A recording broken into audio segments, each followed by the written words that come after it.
झगड़ा साहब, अब आप लोगों के लिए स्ट्रैटेजीज तो कुछ खास आप लोगों की काम नहीं आ रही। वकला को आप खड़ा करना कि आप लोगों ने कहा कि ये हमारे उम्मीदवार होंगे, कोई मुश्किलात नहीं खड़ी होंगी। शोएब शाहीन साहब जैसे लोगों के भी नामजद जो कागजात हैं वो मुस्तरद हो गए। फिर अब आप लोग आगे क्या इरादा रखते हैं?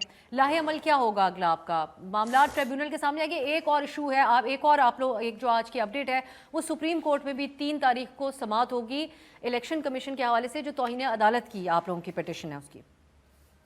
कितने पुरुमीद हैं आप अदालत से? इतनी बातें एक वक्त में कर दी। देखिए, पहली चीज ये, मेरे ख्याल में we are victim of our success. Party टूट नहीं रही, इसलिए ये सब कुछ हो रहा है। पार्टी टूट चुकी होती या इसकी सपोर्ट जो है वो खत्म हो चुकी होती तो ना पंजाब पुलिस ऐसे एक्ट करती जैसे कर्नल डायर की या ब्रिटिश वक्त की या जलियांवाला बाग वाली पुलिस है। ना जो है ये आरओज ये काम करते कि जहां पे एक एक घंटे पहले तक कोई इश्यूज नहीं थे तो इश्यूज हो गए।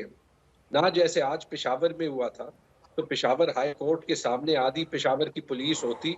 पता नहीं किसको समझ रही, ये कौन सी नई रिवायत बन गई है कि जो अदालत होता है तो अदालत उसके लिए जेल ट्रैप बन जाए। ये सारा कुछ कामयाब हो गया। आपने मेरे कागजात रिजेक्ट कर दिए, इंशाल्लाह वो कर देगा वापस, लेकिन मुझे इलेक्शन लड़ने का शौक नहीं है। मैंने अपने वर्कर्स को कहा 14 पीटीआई के वर्कर्स हैं, कितने लोगों को अगवा करेंगे? मैं अपनी एक सीट की बात कर रहा हूँ। तो ये 8 फरवरी को आप क्या करेंगे?